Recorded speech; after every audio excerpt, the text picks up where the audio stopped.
comitê recebe aqui em seu estúdio, em seu novo estúdio, o secretário-chefe da Casa Civil, Paulo César Zamar Taques. Paulo Taques, que veio, nesse instante da gravação, o secretário veio direto de uma solenidade na Assembleia Legislativa, lá representando o governo do Estado, representando o governador, não é? No ato de abertura dos trabalhos legislativos de 2016. Secretário, bem-vindo aqui, não é? Mais uma vez, o senhor que esteve em 2015 conosco aqui.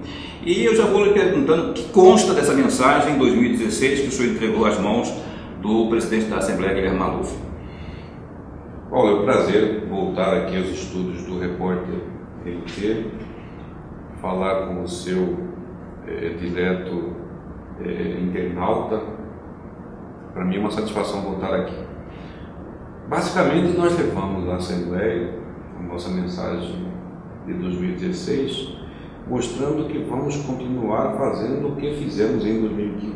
O que o governo fez em 2015? Eu acho que, outro dia me perguntaram se eu tivesse que eleger só um fato para marcar o ano de 2015 do nosso governo.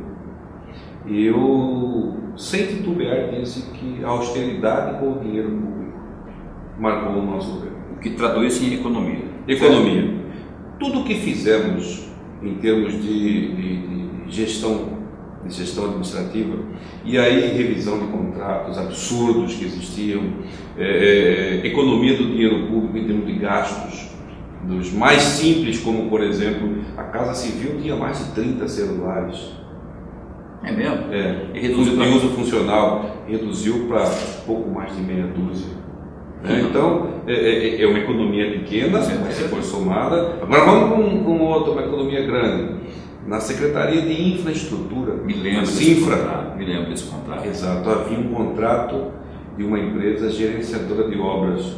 Centenas de milhões de reais. 180 milhões por ano. Nós fizemos esse contrato cair para 13 milhões por ano. Então, tudo isso que fizemos, dei o exemplo do Detran, agora na cerimônia que você fez referência, no governo passado, o lacre veicular, uma coisinha pequena, mínima. Né? O Detran no governo passado gastava R$20 com cada lacre. Hoje, nosso governo gasta 62 centavos de real. De R$20, né? R$20 para 60 centavos. 60 centavos, 62 centavos. Então, eu coloco como um objetivo alcançado mostrar ao cidadão mato-grossense que aquilo que o governador Pedro Taques e o vice-governador Carlos Fávaro disseram nas eleições, na campanha de 2014, estava sendo cumprido, que não foi brincadeira. Então, em síntese, isso que o senhor entregou, isso que eu chamo, essa mensagem que o senhor entregou às mãos do Guilherme Maluf, nada mais é do que uma sequência do retrato que vocês pintaram na campanha eleitoral. Isso. Eu quero deixar claro também que o cidadão que está nos assistindo, agora à tarde vai poder acessar no site do governo essa mensagem. A transparência é um princípio da administração pública e é um objetivo diário do nosso governo por determinação do governador Pedro Taques. Então, qualquer cidadão pode ler essa mensagem. Ela fala o que fizemos em 2015 e que queremos aprimorar e fazer mais em 2016. Bom, o senhor falou aí, o senhor deu uma enfatizada na questão de 2015. Para 2016, o que temos pela frente aí, secretário? Espera-se, com a colaboração, com o papel importante da Assembleia, que se aprove uma nova reforma tributária, que o governador vem defendendo. Espera-se que também entre em atividade, em execução, o FETAB, que já foi aprovado. O que o governo tem aí principalmente diante de um cenário crítico, que é o ano de 2016, por conta dessa crise? Vamos lá. Meu pai, ele tem 83 anos, vai fazer agora. Ele diz que ouvia do pai dele o seguinte: quando o chão está tremendo, evita de andar. O que eu quero dizer com isso? 2016 vai ser um ano tão ou mais difícil que 2015, do ponto de vista da crise, que na verdade é uma crise muito mais política do que uma crise de mercado ou financeiro. Basta olhar o resto do mundo. Muito bem. Como vai ser um ano difícil, vamos é nos concentrar a energia administrativa em fazer coisas que realmente importam ao cidadão. Então, por exemplo, continuar pagando o salário em dia, isso é muita coisa. Terminar ou avançar muito mais nas obras que lançamos em 2015. A Secretaria de Infraestrutura lançou um pacote de obras aqui no Vale do Rio Cuiabá, como no interior do estado, que representam mais de 300 horas de serviço e que já estão em andamento. Nós temos hoje mais de 200 horas de serviço em andamento. Fazer essas obras acontecerem. Então, o que eu quero dizer com isso?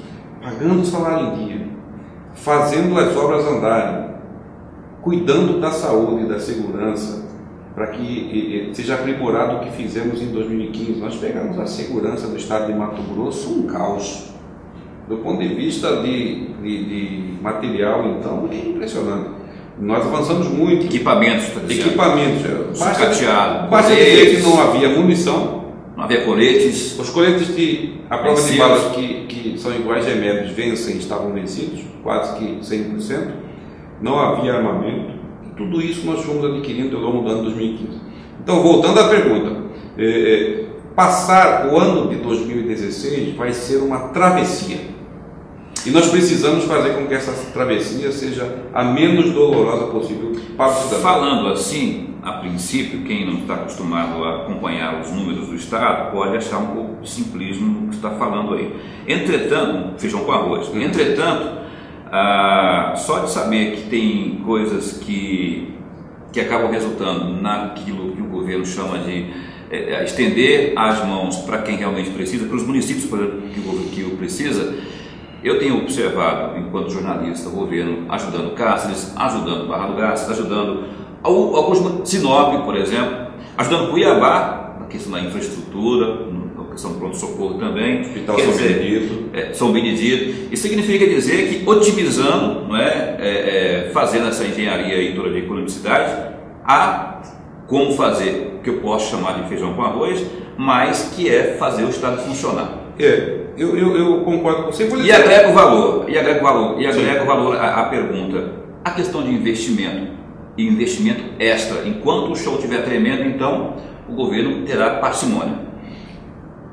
Parcimônia, responsabilidade, e não pode, nesses tempos de crise e de chão tremendo, sair investindo de qualquer jeito. Não pode. E eu vou lhe dizer uma coisa, não é à toa que o brasileiro aprecia o feijão com arroz. Eu adoro feijão com arroz. Quando você faz o feijão com arroz, o básico, aquilo que realmente interessa no dia a dia do cidadão, já está fazendo sim. Já está fazendo. Não está fazendo tudo, mas já está fazendo aquilo que pode fazer com que o cidadão tenha um reflexo menor, sofra os efeitos de uma maneira mais atenuada da tal da crise. Por isso que eu digo, voltando ao início da pergunta, que 2016 será um ano de travessia. Nós não podemos fazer muita firula, não. Sabe, tem que jogar o feijão com arroz, atravessar o 2016. Por quê? Porque nós temos um planejamento. O governador Pedro Taques, eu me lembro bem disso porque era uma data simbólica. O Dia das Mães comemora-se no mês de maio, não é isso? Sim. Muito bem, segundo domingo de maio. No Dia das Mães de 2015, era um domingo, por óbvio, nós estávamos no palácio, eu, o governador e mais 5 ou 6 secretários. Fazendo o quê? No segundo domingo de maio de 2015, planejando 2016, 2017, 2018. Então, isso nos autoriza a dizer que 2017 e 2018 serão muito melhores do que 15 e 16. Isso não está considerando uma provável prorrogação da crise, que o senhor disse que é política, mais política do que econômica, mas se essas coisas piorarem no âmbito político no país, por exemplo, no seu discurso que eu observei lá na Assembleia Legislativa, quando da abertura dos trabalhos legislativos de 2016, o senhor citou a questão da performance nada muito positiva da presidente Dilma, não é? Estava aí, até pouco tempo aí, na mira de um provável impeachment que se sabe lá se vai acontecer. Independente disso, se prevê um cenário ruim político, vamos chamar político, não é? Independente disso aí, o senhor acha que o Estado deve caminhar com as suas pernas próprias e não sofrerá esse abalo sísmico vindo lá do Planalto? No final do ano, eu tive a oportunidade de ler um relatório extenso de mais de 200 páginas de um grande banco mundial, fazendo previsão para o ano de 2016 no Brasil. É um relatório de um esforço técnico assim admirável. Minucioso. Ele desce aos detalhes. E esse relatório diz isso, que o 2016 será um ano tão ou mais difícil do que o 15. Então não é um exercício de adivinhação, não. Aqui ninguém está fazendo futurologia. É amparado, o que nós pensamos está amparado em previsões de quem entende desse negócio. Então, Mato Grosso deve permanecer como está hoje. Como assim permanecer? Se você for olhar, a maioria dos estados da federação vive um caos administrativo, Paulo. Eu outro dia vi uma entrevista de uma senhora, esposa de um oficial da Polícia Militar do estado do Rio Grande do Sul. E ela disse que o salário que estava na conta do seu marido era 10% do que ele ganhava e o governo só ia pagar o restante daí a 15 dias.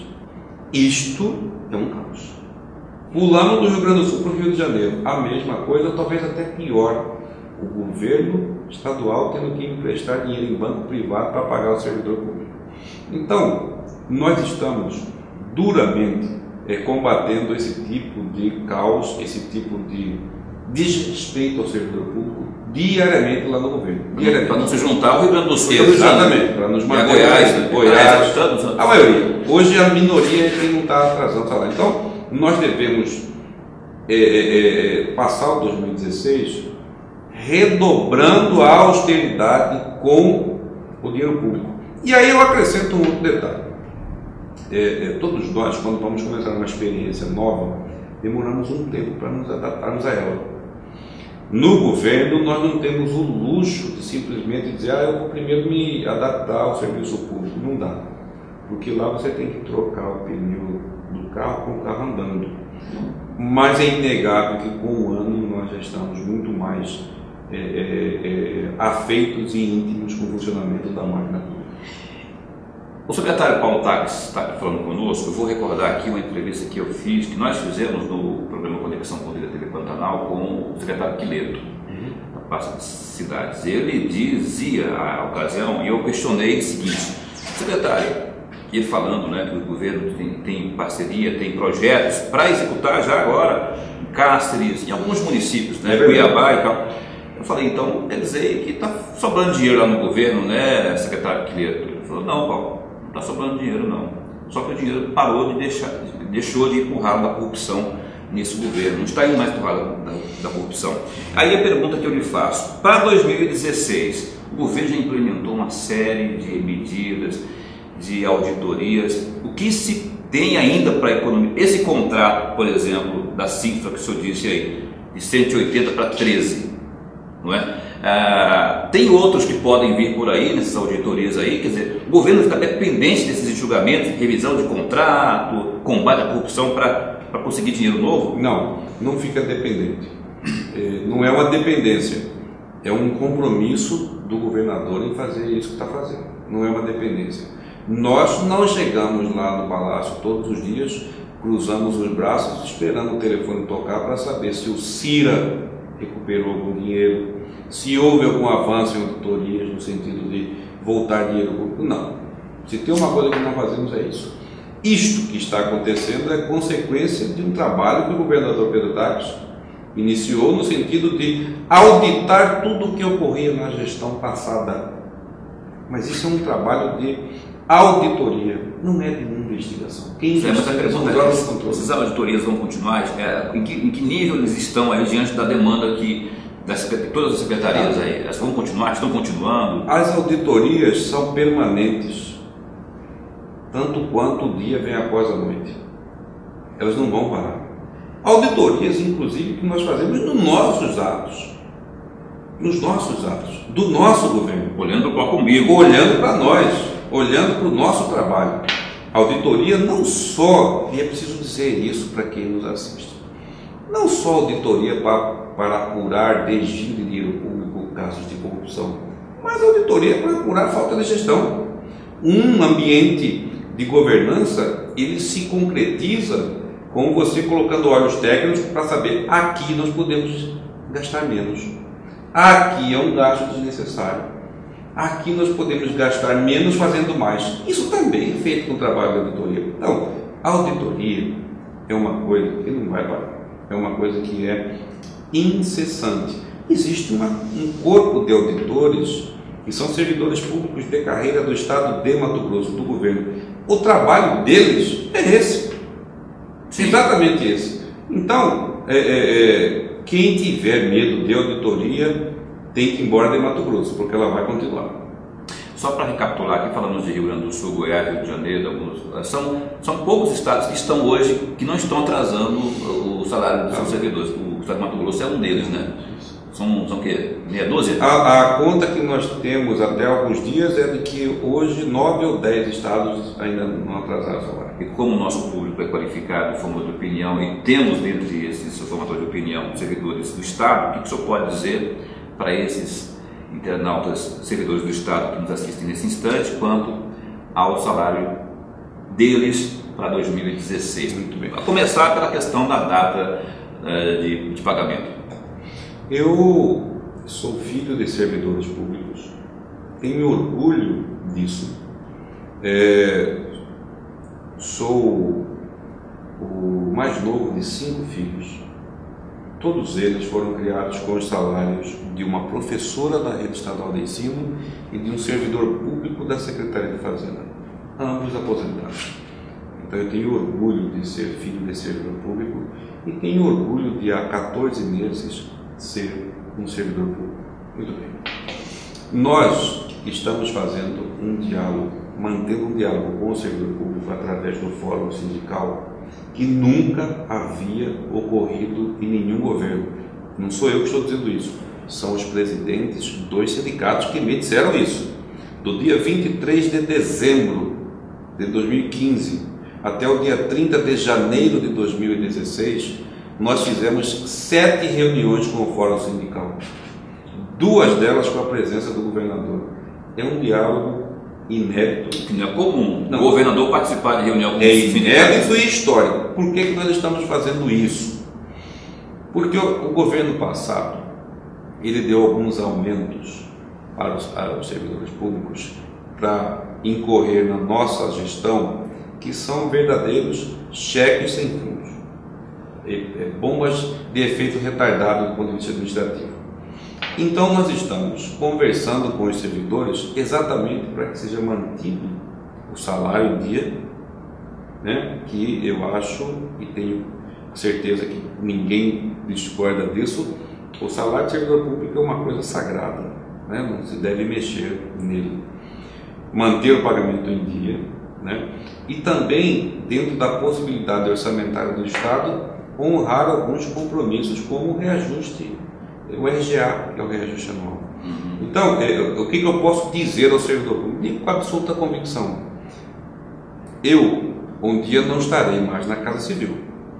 O governador Pedro Taques, um dia, não será mais governador. O servidor de carreira vai permanecer. Você que é servidor público de carreira, vai permanecer no governo. Vocês não saem, e é por isso que eu digo: tenham neste governo, e nós já demos demonstrações inequívocas disso, que nós temos o servidor público, o governador Pedro Taques, o servidor público, como o bem maior do nosso governo. Então, esse diálogo ele é constante, não vai terminar, e sempre buscando tomar decisões que influenciam no dia a dia do servidor, em conjunto com o servidor, nunca sozinho, nunca de maneira isolada. Pensar em demissão, essas coisas assim, o governo não está... Considerando a crise, estou dizendo. Nós começamos um programa de demissão voluntária, se eu não me engano, começou pelo INDEA e deve avançar em alguns outros setores. Mas como o próprio nome diz, é um programa de demissão voluntária. Faz adesão a esse programa o servidor de carreira que quiser. Então, isso é uma medida para combater o inchaço da máquina pública no que diz respeito à folha de pagamento, a lei de responsabilidade fiscal nós estamos sempre margeando o seu limite, né? Então nós temos que trabalhar isso com muita seriedade.